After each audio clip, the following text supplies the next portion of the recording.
అందరికీ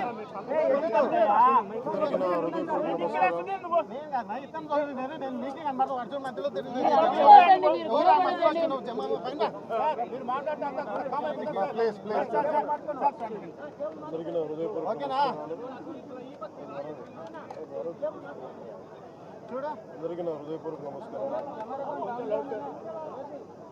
గత ఏప్రిల్ 22న 27 మంది అమాయకుల్ని పహల్గామ్లో ఉగ్రవాదులు, పాకిస్తాన్ ప్రేరేపిత ఉగ్రవాదులు ఎంత ఘాతుకం చేశారో మనందరికీ తెలుసు.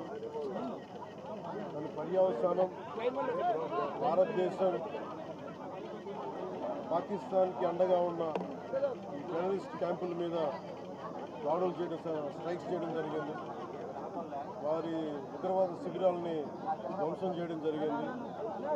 దానికి కంటిన్యూటీగా యాక్షన్ పాకిస్తాన్ కూడా మనకి కాల్పులు జరపడం, వీటి సరిహద్దుల్లో ముఖ్యంగా 5 రాష్ట్రాల్లో చాలా తీవ్ర చాలా ఉద్విగ్నతతో కూడిన పరిస్థితులు ఏర్పడ్డాయి. ఆ క్రమంలో మన ఆంధ్రప్రదేశ్కు సంబంధించిన మురళీ నాయక్ కూడా అగ్నివీర్గా గత 2 సంవత్సరాలు 22లో వెళ్ళిన వ్యక్తి. తల్లిదండ్రులతో మాట్లాడుతూ ఉంటే ఒకటే చెప్పాను, నేను దేశం కోసమే పుట్టాను, దేశం కోసమే చనిపోతాననేది పదే చెప్తా ఉన్నాడు. ఎందుకు నాయన మనకు ఆ ఉద్యోగాలను తల్లి అంటున్నా కానీ లేనమ్మా, నాకు రైల్వే ఉద్యోగం వచ్చినా రైల్వే ఉద్యోగానికి పోలేదు, కేవలం దేశం కోసం పనిచేస్తాను, నేను దేశం కోసం చచ్చిపోతాను కమిట్మెంట్ ఉన్న వ్యక్తి. కానీ దురదృష్టవశాత్తు చాలా చిన్న వయసులో 23 ఏళ్ల వయసులో తన ప్రాణాలని కోల్పోవాల్సి వచ్చింది. పదే మొన్న కూడా ఏం చెప్పారంటే, నిజంగా ఉగ్రవాదుల తూటాలు కానీ సరిహద్దులు యుద్ధాలు కనుక జరిగితే దాని పర్యావసనం, దాని ప్రాణాలు మొత్తం సమస్త భారతంలో అవి కనిపిస్తూనే ఉంటాయి, దాన్ని ఎక్కువ అవుతూనే ఉంటాయి. దానికి ఒక బలమైన ఉదాహరణ మురళీ నాయక్ గారి మరణం. చాలా బాధ కలిగించింది. 23 ఏళ్ళ చిన్న వయసు. మన ఎవరు భారతదేశంలో ఎవరు యుద్ధం కావాలని కోరుకోలేదు, ఎప్పుడు మన పరాయి దేశాల మీద యుద్ధం చేయలేదు. మనల్ని సంరక్షించుకోవడంలో మనం యుద్ధం చేయని తప్పక పరిస్థితులు. అలాంటి పరిస్థితుల్లో దీనికి మొదటిది కారణం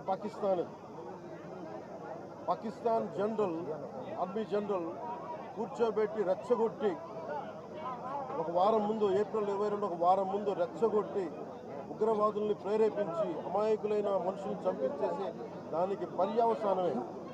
ఎందుకంటే 47లో వాళ్ళు విడిపోయారు, వాళ్ళకి దాహం తీరల.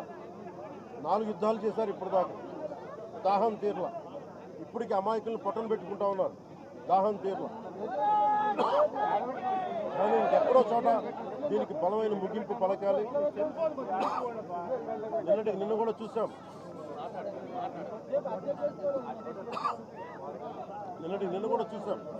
సీజ్ ఫైర్ అన్న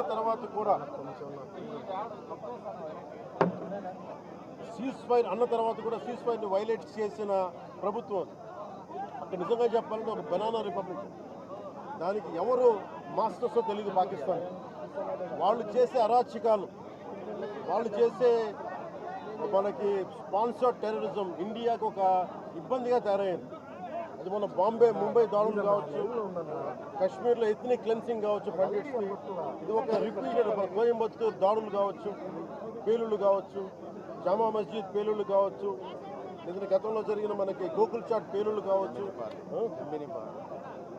లుంబిని పార్క్ పేలుళ్ళు కావచ్చు, ఇవన్నీ కూడా ఎక్కడో చోట దీనికి ఒక ముగింపు పలకాలి. దీనికి ఒక బలమైన గుణపాఠం చెప్పాలనేది నరేంద్ర మోదీ గారి ప్రజలందరూ కోరుకున్నారు ఆయన.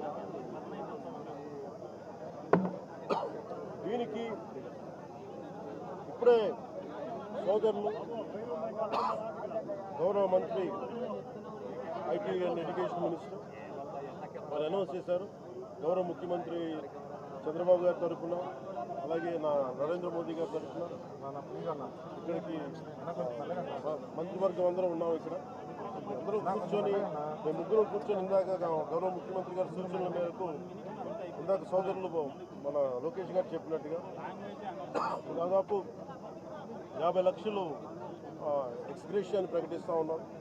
అలాగే ఒక 5 ఎకరాల పొలం అని కూడా తెలియజేశారు. అలాగే 300 గజాలు ఇంటి స్థలం అని కూడా అనౌన్స్ చేశారు. అలాగే ప్రభుత్వంలో వాళ్ళకి ఎవరికైనా సరే, వాళ్ళ నాన్నగారికి కానీ ఎవరికి కానీ ప్రభుత్వ ఉద్యోగం కూడా ఖచ్చితంగా ఇవ్వాలనేది క్యాబినెట్లో ముందు పెట్టి దాని నిర్ణయం తీసుకుంటాం. ఇవన్నీ కాకుండా నేను అదనంగా వ్యక్తిగతంగా నేను కూర్చోబెట్టి నా ట్రస్ట్ ద్వారా ఒక 25 లక్షల రూపాయలు మరి కుటుంబానికి నా వ్యక్తిగతంగా నేను సాయం చేస్తానని తెలియజేస్తుంది. ఇది ఇలాంటి పరిస్థితులు రాకూడదని కోరుకుంటాం. కానీ దురదృష్టవశాత్తు ఇలాంటివి జరిగినాయి. మనం అందరం ఇలాంటి పరిస్థితుల్లో భారతదేశ ప్రభుత్వానికి, ప్రధాని మంత్రి గారికి, అగ్ర నాయకత్వానికి, ఆర్మీకి, నేవీకి, ఎయిర్ ఫోర్స్కి, ఎంటైర్ డిఫెన్స్ ఫోర్సెస్కి ఇది మనం అండగా ఉండాల్సిన సమయం. ప్రతి ఒక్కరూ చాలా ఎరుకుతోటి చాలా జాగ్రత్తగా ఉండాలి. ఎవరు వాళ్ళు వేలాది మంది ఈ లష్కర్-ఏ తోయిబా లేదా జైషే మహమ్మద్ తీవ్రవాదులందరూ కూడా వాళ్ళు భారతదేశం మీద రకరకాల దాడులు చేయడానికి ప్రయత్నం చేస్తూ ఉన్నారు. సీజ్ ఫైర్ని దయచేసి మనం ఎవరో నమ్మట్లేదు. సీజ్ ఫైర్ శాంతికి ఒప్పందం కాదు. వాళ్ళు ప్రత్యేక పరిస్థితుల్లో లొంగిపోయి ఇంక మా పాకిస్తాన్ బతకలేదు అని చెప్పి కాళ్ళ బేరానికి వచ్చిన 3 గంటల్లోనే మళ్ళీ సీజ్ ఫైర్ని వైలేట్ చేశారు. సో ఇది అందరూ కూడా గమనించాల్సిన విషయం. అందుకని ఇలాంటి పరిస్థితుల్లో భవిష్యత్తులో ఇలాంటి ఉత్పన్నం కాకుండా ఉండాలని కోరుకుందాం. దాని తగ్గట్టుగా మనందరం దేశానికి, దేశ నాయకులకి, ఆర్మీకి, నేవీకి, ఎయిర్ ఫోర్స్కి, ఎంటైర్ డిఫెన్స్ ఫోర్సెస్కి మనం బలం ఇవ్వాల్సిన సమయం. అందుకని మీ అందరూ సహకారం కోరుకుంటూ సెలవు తీసుకున్నాను. మురళీ నాయక్ పవన్ కళ్యాణ్ గారి వీరాభిమాని. మరి చిన్నప్పటి నుంచి వారిని కలవాలని తాహతాలు ఆడుతూ వచ్చారు. అటువంటిది ఇవాళ పవన్ కళ్యాణ్ గారిని ఇక్కడ రప్పించుకున్నారు. దురదృష్టకరమైన విషయం ఏంటంటే చాలా అది నేను ఇక్కడికి రాగానే నాకు చెప్పారు, చూసాను, చాలా బాధ అనిపించింది. అతను ఇష్టపడవచ్చు కానీ దేశానికి, మా అందరికంటే కూడా దేశాన్ని ప్రేమించే వ్యక్తి. అలాంటి వ్యక్తిని కోల్పోవడం నిజంగా చాలా మా అందరికీ కూడా, లోకేష్ గారికి కానీ, మా మంత్రి గారికి కానీ, ప్రతి ఒక్కరికి చాలా చాలా బాధ కలిగిస్తాం. వారి ఆత్మకి శాంతి చేకూరాలని, వారి కుటుంబ సభ్యులకి నా ప్రగాఢ సానుభూతిని తెలియజేయాలని, భగవంతుడు వారికి బలం ఇవ్వాలి. ఈ పుత్ర శోకాన్ని ఒకే ఒక్క కొడుకు, ఇంకెవ్వరు లేరు, ఒక్కటే ఒక కొడుకు. ఒక్క కొడుకుని కూడా చిన్న 23 ఏళ్ళు కూడా, 25 ఏళ్ళు కూడా లేదు, 23 ఏళ్ళ వయసులో చనిపోయాడు దేశం కోసం. చాలా చాలా చాలా బాధగా ఉంది. వారి కుటుంబానికి అండగా ఉంటాను. చేసిన సహాయం కాకుండా మా 3 పార్టీల నుంచి కూడా వాడికి ఏ సహాయం కావాలో మా నాయకులు ఎప్పుడు అందుబాటులో ఉంటారు. మా గౌరవ మంత్రివర్గ సహచరులు ఉన్నారు, ఎమ్మెల్యేస్ ఉన్నారు, అన్ని పార్టీస్ ఉన్నారు, అందరూ వాడికి అండగా ఉంటామని తెలియజేసుకుని సెలవు. జై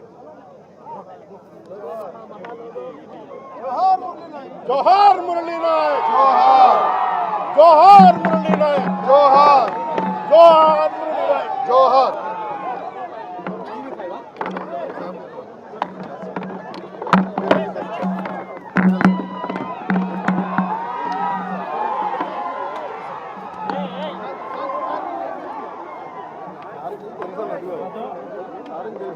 తెలుసు